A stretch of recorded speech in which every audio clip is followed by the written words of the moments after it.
Hi everyone, today we have a new video review, and as you can see this time we are going to talk about fresh release from brand which is having a quite interesting name, Waffen, because it's basically a hobby boss, but they decided to have another brand. It's so-called I Love Kit, and this is a brand which I haven't reviewed before, and some of you were actually asking and donated a bit in order to be able to purchase this kit, which you can see now on the table. So it was bought with your help, and this is actually a novelty because it's the M1280 LMTV with a tactical trailer, this M1101, and all of this stuff is molded in 1/35 scale, so it might be an interesting thing to assemble as the solo project or maybe as the part of the diorama, especially if you have some figurines. That would be a cool thing to build. And as I said, this is the final shape, so you will be getting exactly the same thing if you order it from any good model shop, just like me.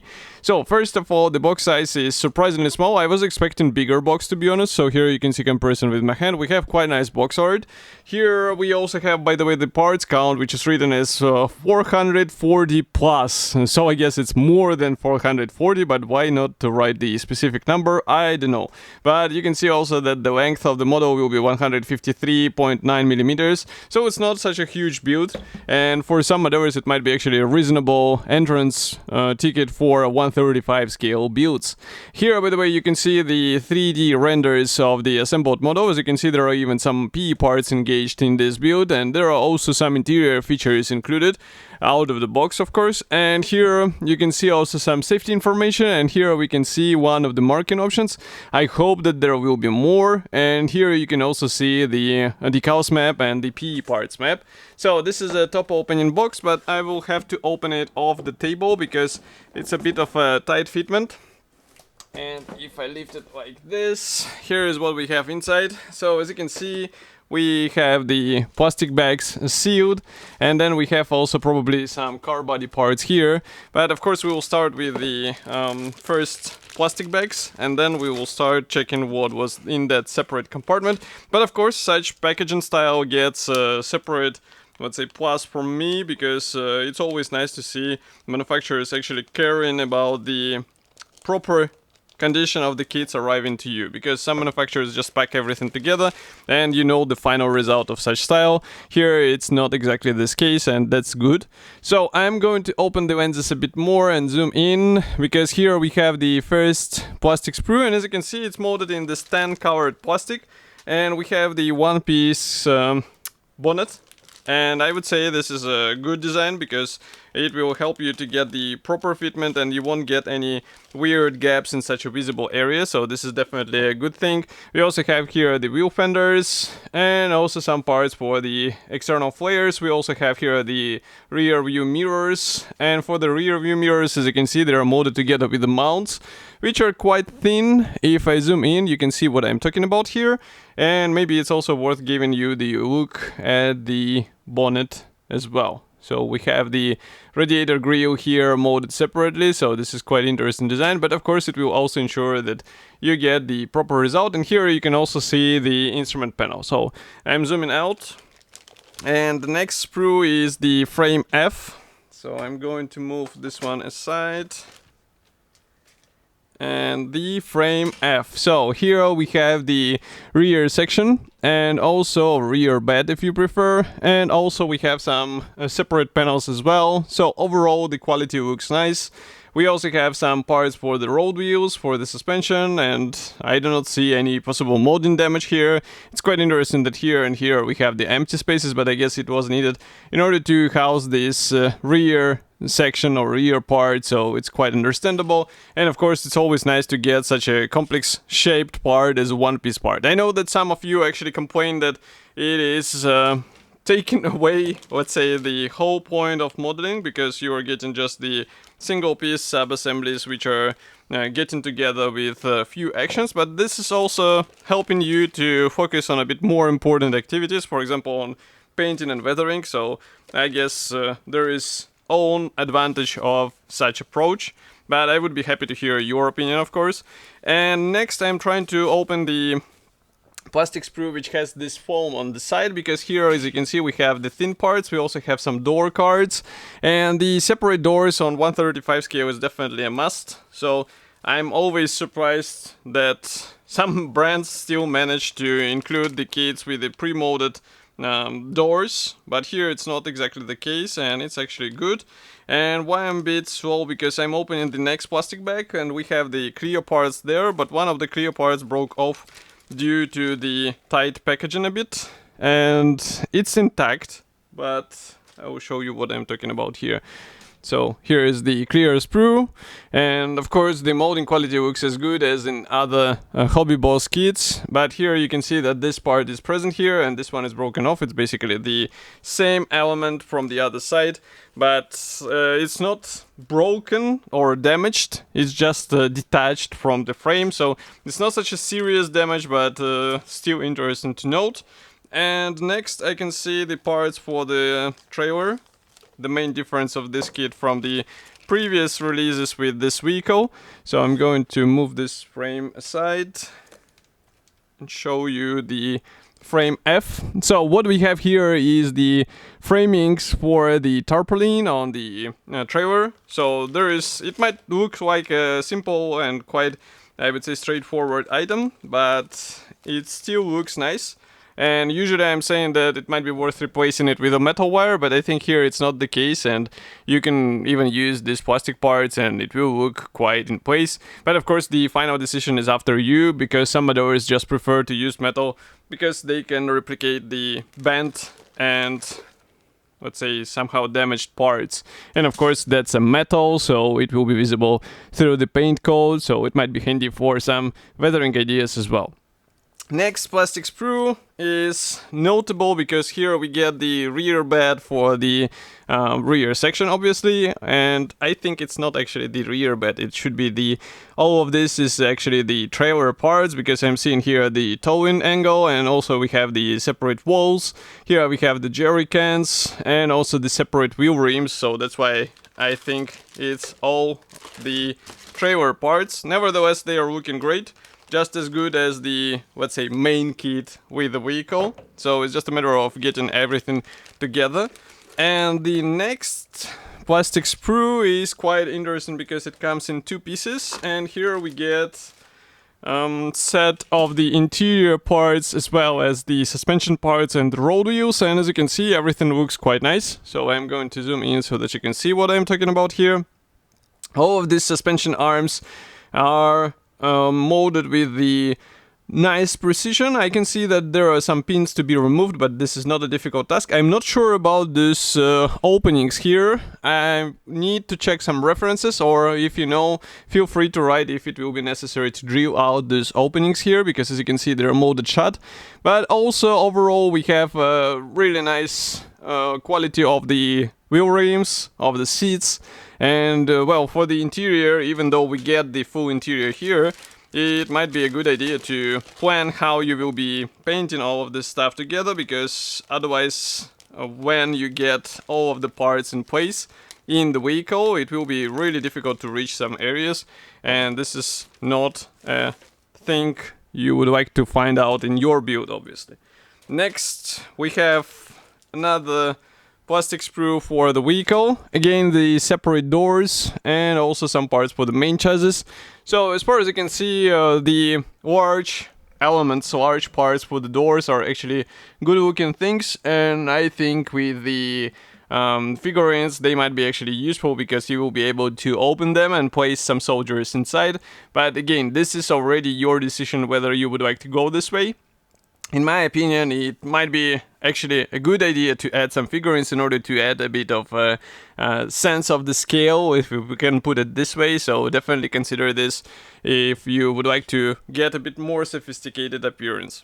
Next, I'm opening this separate section, and there we have the one-piece car body parts, and this separate section is actually protecting them from any unnecessary pressure or damage, or possible damage if we can put it this way.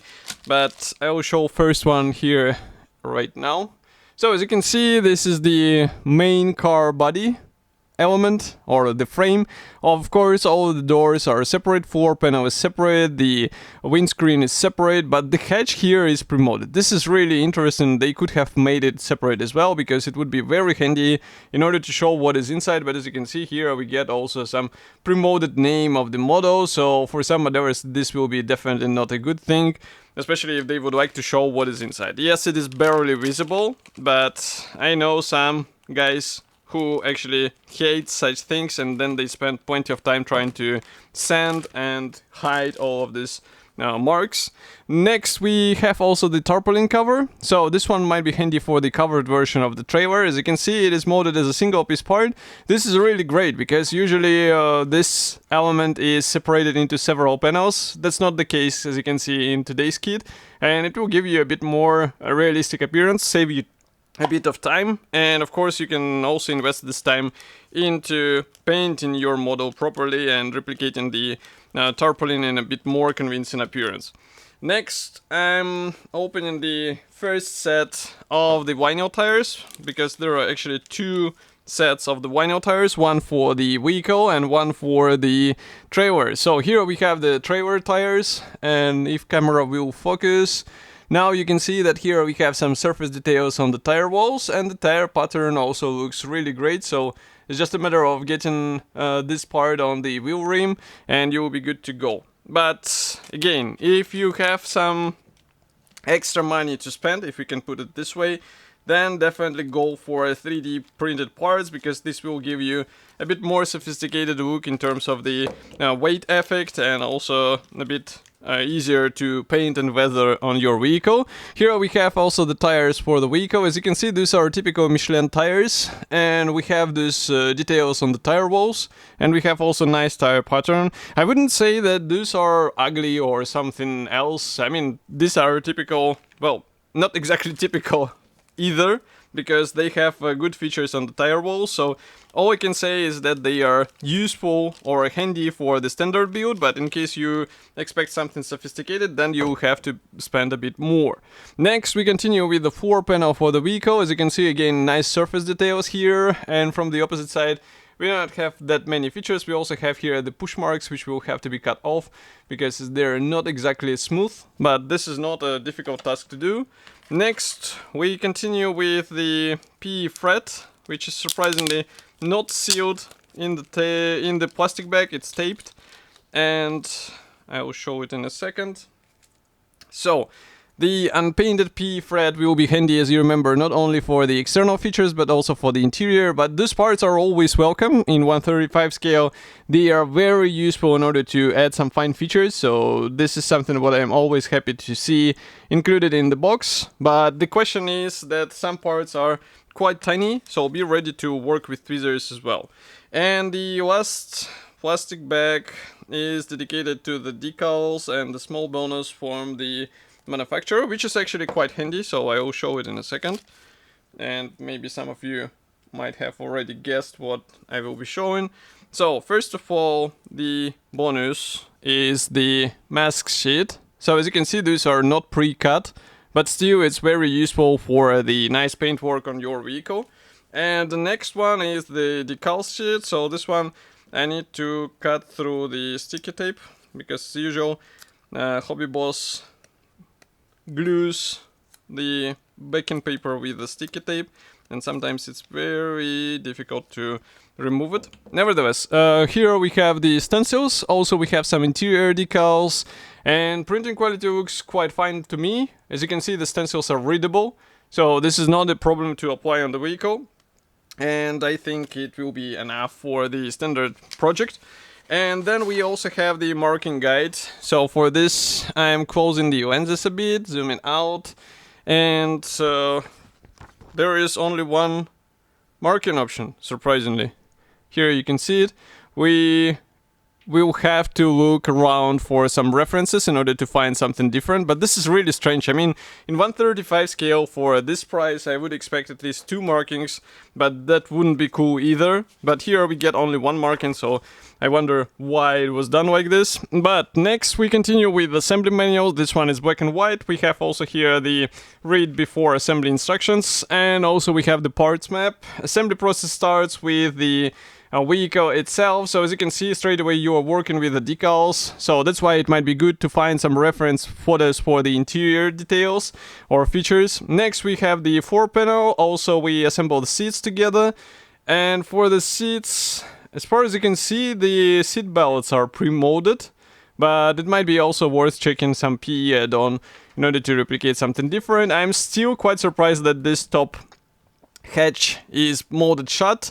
But nevertheless, as you can see, the drivetrain is quite detailed here, and it will be protected with armor, just like on the Rio thing. Here we continue with the doors, and here we start working with the suspension. Again, a lot of parts going in, so this is also something to work in terms of the paintwork and also in terms of the references, so that you can replicate the right paint colors here. Next we continue with the side steps, and then we continue with the rear suspension and also rear bed being installed in place. And it's just an easy affair because there are guiding pins for that. Here we continue with the front mask and the bonnet combined together, then they go on the vehicle, and then the rear bed goes here as well. And next we continue with this top bracket on the rear side with all of the antennas, and then here you can see the assembly of the trailer, which is also quite straightforward. It might seem that there are a lot of steps to do, but in reality it's easy to understand what you need to do. And here you can see also two marking options with the covered or uncovered version. Next we continue with the transport and parking positions on the vehicle. And as you can see, these mounts are actually deployed as well. And here you can see also some final images of this vehicle. So overall, I think it's a great model kit of this vehicle. Price might be a bit high, at least in my case it was around, I think, 50 or 60 US dollars, more of like $60. So overall quality is good, you get a lot of useful things and you get masks, so thanks for that. But of course I will be happy to hear your opinion. So what do you think about this set? Write it here in the comment section below, and I will see you in the next video review as usual. Thank you for joining me today, and bye.